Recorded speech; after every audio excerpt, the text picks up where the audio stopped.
YouTube channel Kecamatan Besuk News TV.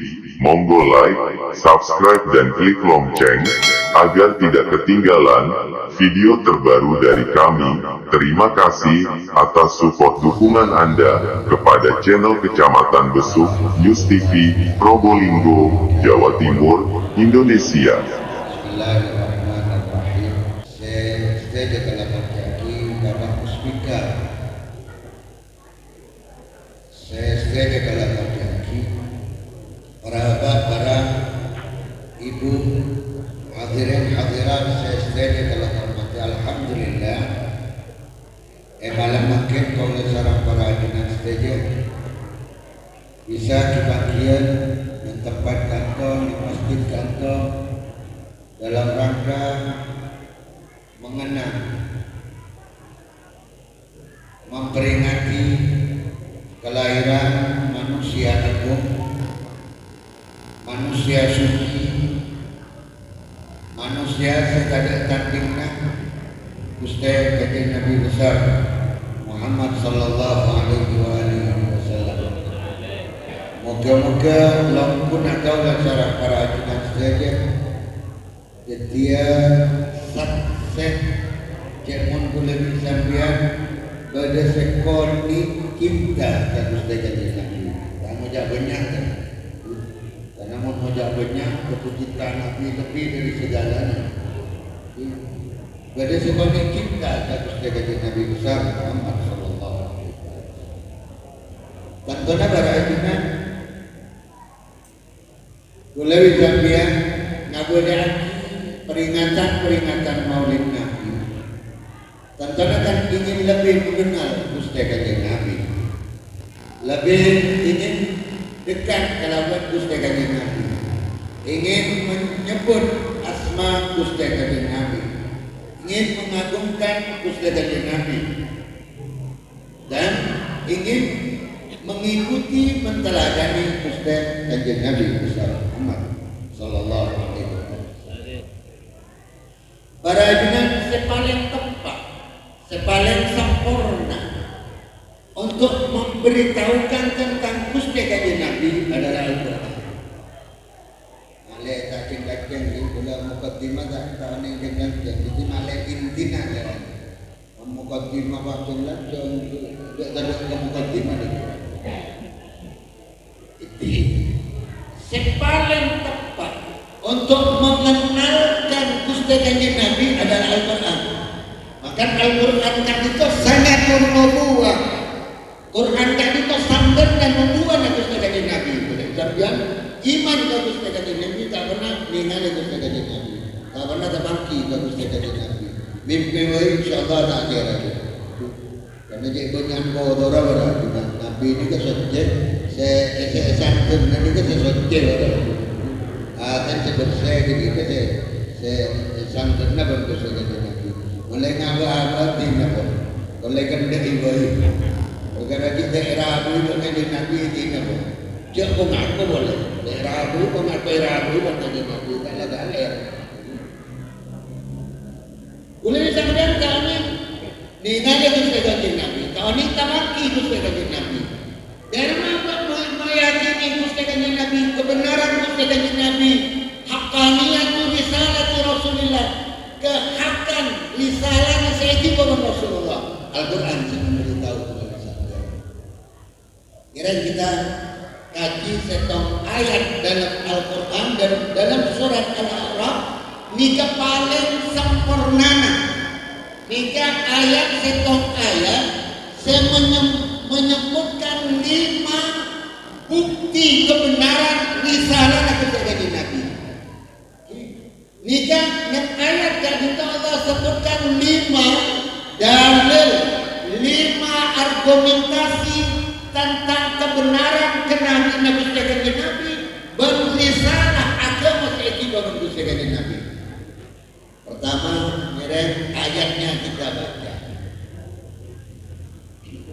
Dalam surat Al-A'raf montak kelero ayat 150 betul. A'udzubillahi minasyaitonir rajim.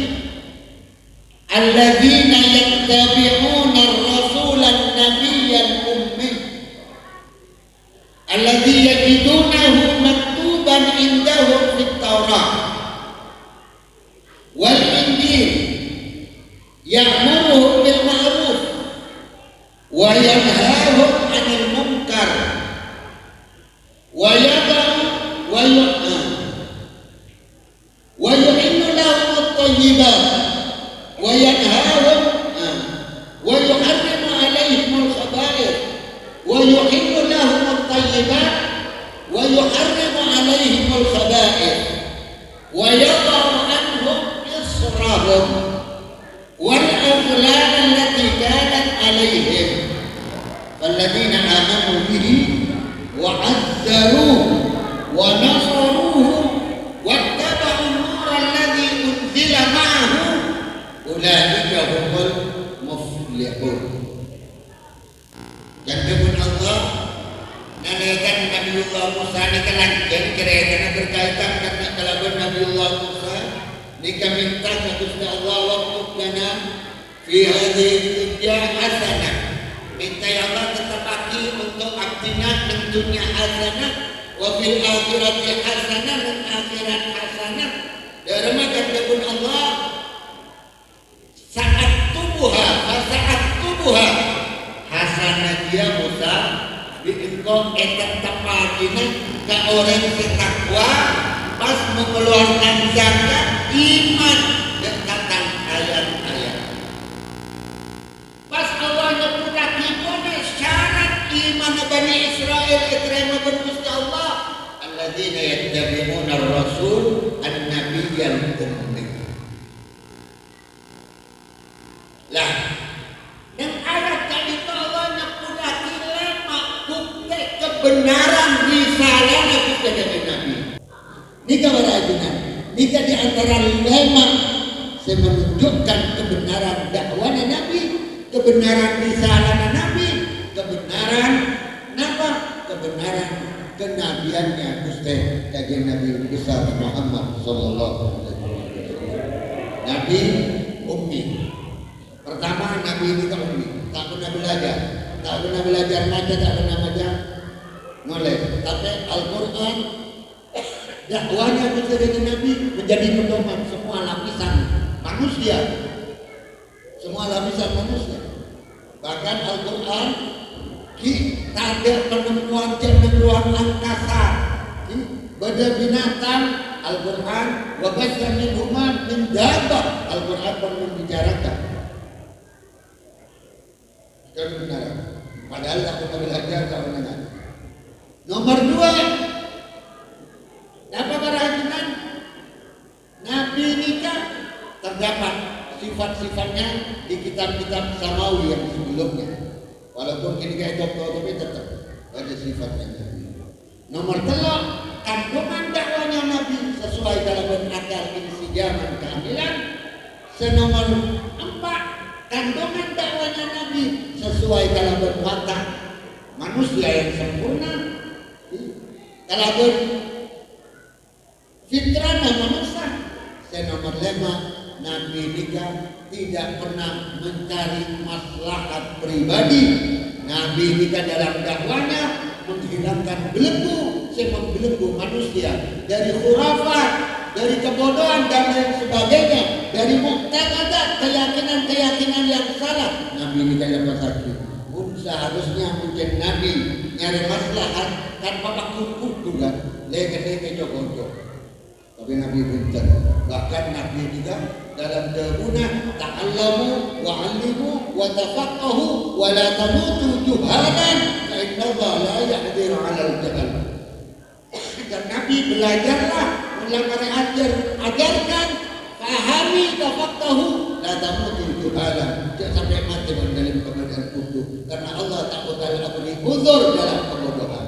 Gula Gusti ngelamun nikah karena tak tahu, maka ajar tak terima benar Allah. Jadi aku minta karena tak tahu, tak kini kayak tolak Gusti Allah Subhanahu wa taala. Mungkin dikasih bisa dapat melarmatkan manfaatnya. Adanallahu wa iyyakum. Wassalamualaikum warahmatullahi taala wabarakatuh. Assalamualaikum Assalamualaikum warahmatullahi wabarakatuh. Bismillahirrahmanirrahim. Alhamdulillahirabbil alamin. Wassalatu wassalamu ala asyrafil anbiya'i wal mursalin sayyidina wa maulana Muhammadin wa ala alihi wa sahbihi ajma'in. Innallaha wa malaikatahu yusholluna 'alan nabi ya ayyuhalladzina amanu shollu 'alaihi wa sallimu taslima. Rabbi shrah li sadri wa yassir li amri wa hlul 'uqdatam min lisani yafqahu qawli, amma ba'du. Pertama yang saya hormati Bapak Camat Kecamatan Besuk, Bapak Puja Kurniawan, Bapak Kapolsek yang sudah sering hadir dengan saya tapi masih lupa nama saya. Nama saya sahabat Abu Bakar. Sahabat Rasulullah. Nama saya tak repot. Saya hormati Bapak dan Ramil, saya mewakili, alhamdulillah kepala pengambil di sini masih belum hadir ya, belum ada. Mudah-mudahan segera diutus Probolinggo atau yang hadir ini bisa menjadi Ramil, bisa menjadi dan Ramil. Amin, amin. Yang saya hormati jajaran staf kecamatan, Bapak Sekcam, Bapak PJ, alhamdulillah kalian hadir semua. Ini baru maulid ini, karena PJ ini harus hadir. Kalau kepala desa kan untung-untung dan mau hadir. Ibu kalau PJ, alhamdulillah hadir. Kayaknya jalan-jalan cukup bagus, mestinya diperpanjang PJ.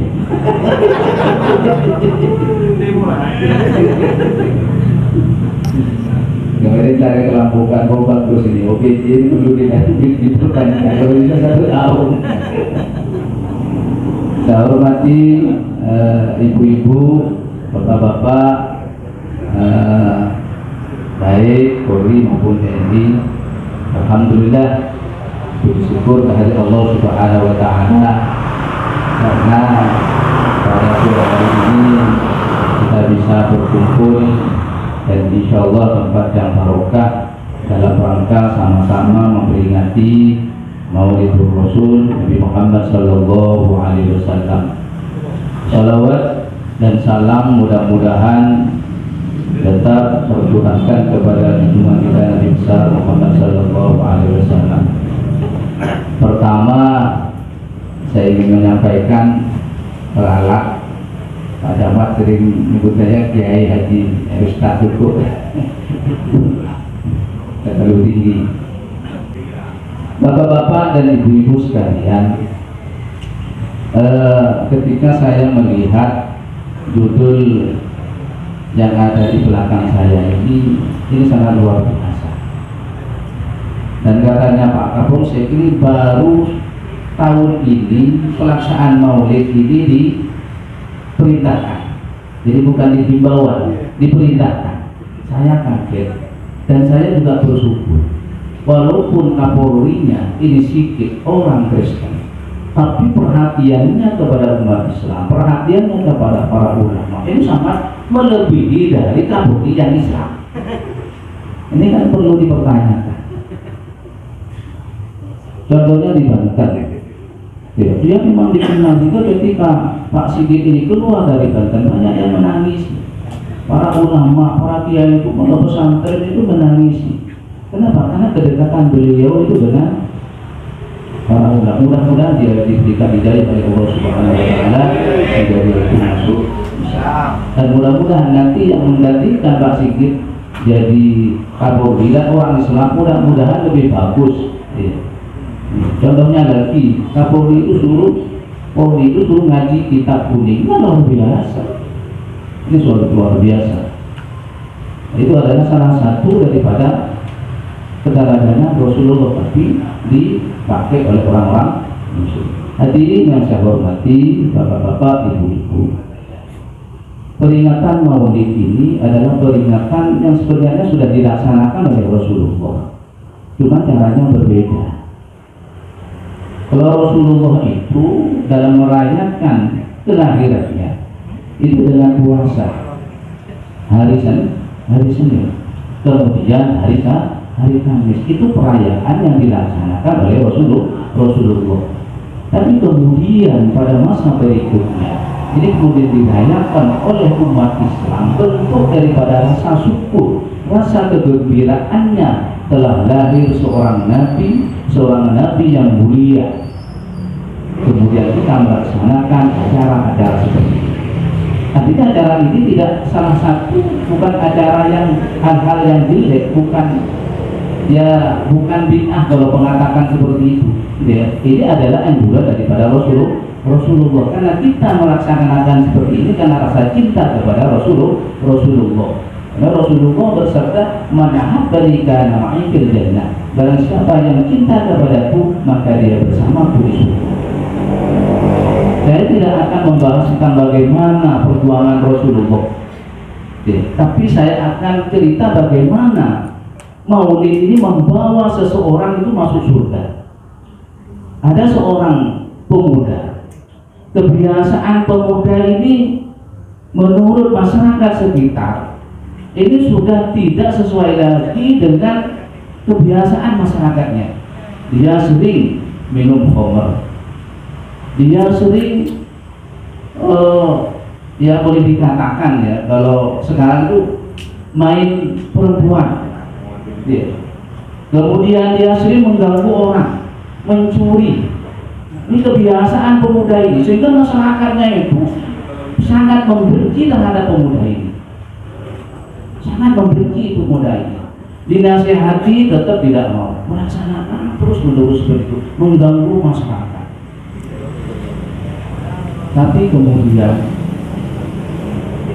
pemuda ini kemudian meninggal.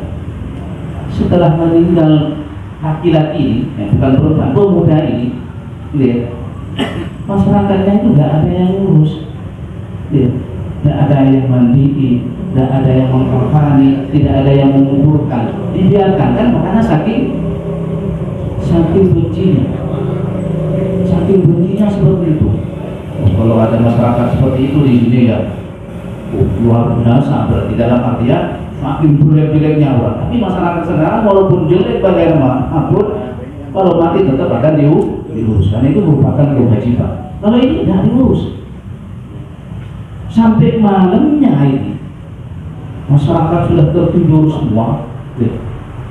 Masyarakat lagi perempuan kemudian bermimpi. Dan bermimpi ada suara dari atas. Dari atas. Hai masyarakat, kenapa kau tidak mengurus pemuda itu? Pemuda itu adalah pemuda langit yang diutus oleh Allah ke bumi. Kemudian terkejut. Masyarakat ini terkejut, kemudian bertanya kepada masyarakat satunya, apakah kamu bermimpi seperti ini? Iya, saya tadi malam bermimpi. Apakah kamu juga bermimpi? Iya, sama, mimpinya sama seperti ada suara bahwasanya pemuda itu suruh diurus. Kemudian diurus oleh masyarakat, kemudian dimandiri, kemudian dikafani, kemudian disolati, kemudian dikuburkan. Tengah malam kemudian bermimpi semua. Masyarakat itu bermimpi pemuda ini berjalan di karpet yang merah, mahligai gitu ya. Kemudian di samping dirinya itu adalah bidadari yang menyambut. Heran. Masyarakat itu heran dalam mimpinya, kemudian bertanya, hai pemuda, engkau ini adalah laki-laki yang jelek, kau sering mencuri, kau minum perempuan, kau minum khamr, macam-macam. Kenapa kau mendapatkan sambutan seperti ini oleh Allah? Apa kemudian jawaban pemuda ini? Hai manusia, saya memang pekerjaannya seperti itu. Tapi ketika 12 Rabiul Awal, malam Rabiul Awal, 12 Rabiul Awal, malam ini saya sudah mempersiapkan matang-matang. Jauh-jauh saya sudah mempersiapkan matang-matang. Satu, tempat saya cat, rumah saya perbagus, lihat.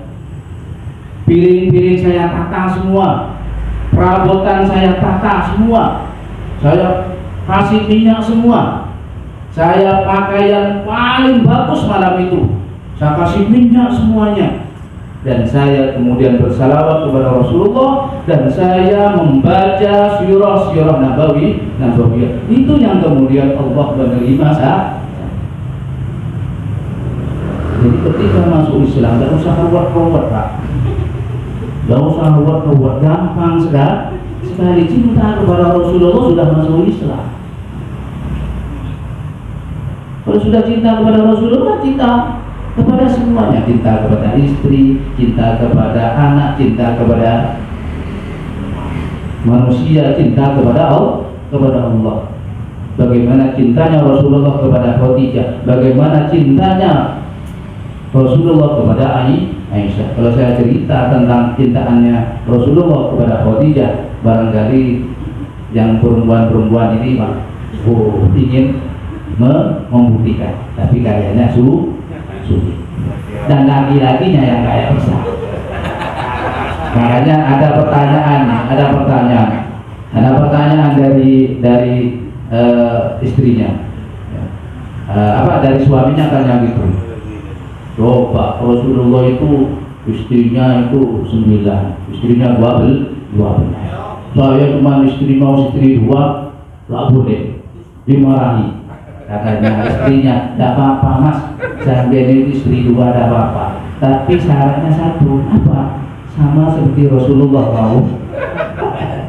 Ya gak mungkin Pak, gak mungkin. Sehingga apa? Suaminya, ya gak bisa ribut, terus saya gak mungkin sama seperti Rasulullah. Nah, karena tidak sama seperti Rasulullah, ya nyontoh yang gampang. Artinya apa? Bagaimana Rasulullah ketika makan. Ketika makan Rasulullah itu kalau banyak hidangan itu oleh para sahabat itu, Rasulullah itu tidak pernah mengangkat pundaknya itu untuk mengambil makanan yang jauh. Jadi yang di dekatnya. Tapi kalau saya dengan sambian gitu, sampai berdiri ngambil makanan itu berjuang ngambil makanan. Kemudian bagaimana Rasulullah kepada istrinya Aisyah? Aisyah itu kecil, umurnya 9 tahun, dia berkumpul dengan Rasulullah. Tapi Rasulullah itu hidup dengan Aisyah. Ketika hidup dengan Aisyah, jiwanya sama seperti Aisyah. Ketika hidup dengan Khadijah, jiwanya sama seperti Khadijah. Karena Khadijah itu mempunyai kedewasaan. Ketika hidup dengan Aisyah, ketika hidup bermain dengan anak-anak, Rasulullah itu seperti anak-anak. Rasulullah itu kalau makan tidak di dalam rumah, sering makan di rumah. Kalau kita kan kayaknya makan di luar kan, kok makan di luar? Nah, Rasulullah itu makan kelihatan. Para sahabat itu melihat Rasulullah makan. Itu membuktikan bahwasanya Rasulullah itu adalah manusia biasa. Supaya Rasulullah itu tidak dianggap sama seperti seperti Nabi Isa yang diutus menjadi Tuhan. Jadi biasa. Mandi dengan Aisyah itu, mandi dalam satu tempat itu, apa itu namanya? Satu tempat itu kalau di resto di hotel itu apa namanya itu, di kamar itu, letaknya. Ya Aisyah mandi di situ. Rasulullah juga mandi. Mana saling siram-siraman. Ketika itu sambian itu nanti. Iya. Dan mandi bersama. Aisyah itu Rasulullah kan 100 rakaat tiap malam. Diganggu oleh Aisyah. Aisyah kan memang manja ke Rasulullah. Dia malam-malam bangun Aisyah kok masih sholat, bangun lagi kok masih sholat. Kemudian apa yang dilakukan oleh Aisyah? Kemudian kalau boleh dikatakan sambil epingkes. Kemudian loncat ke depan Rasulullah. Sambil perkenalan dipiksa. Tapi Rasulullah tidak terganggu. Karena hatinya mesekong ke Allah. Oh, mengguru di agunan. Kalau salah nalian Itu. Rasulullah terus, kemudian terus diangkat oleh Hasan sampai hampir itu ya, hampir itu dilonjorkan kakinya itu terus seperti itu, tapi Rasulullah tetap Nah ini merupakan salah satu ketika Rasulullah sudah berkhidmat kepada Allah, hatinya memang khusus kepada Allah. Tapi ketika berkhidmat kepada manusia, maka Rasulullah benar berkhidmat kepada manusia koordinasi apapun lina. Sebaik-baik manusia itu adalah orang yang bermanfaat sesama manusia. Barangkali itu ya hanya cerita, mudah-mudahan bisa bermanfaat. Minimal kita itu memperbanyak sholawat, karena kebiasaan orang Yaman itu berselawat. Orang Yaman itu Pak dicoret merah kalau tidak mimpi Rasulullah, katanya pertama. Jadi kalau umurnya 40-60 tidak mimpi Rasulullah, coret merah, berarti mendapat hinaan. Sehingga kebiasaan orang Yaman itu mimpi Rasulullah. Anak kecil itu sudah dididik bagaimana mimpi Rasulullah. Nah itu kalau kita, yang mudah-mudahan di antara kita bisa bermimpi Rasulullah. Amin ya rabbal alamin. Mungkin itu saja dari saya. Kalau ada kesalahan dan kehadapan, mohon maaf sebesar-besarnya. Ya Allah, wassalamualaikum warahmatullahi wabarakatuh.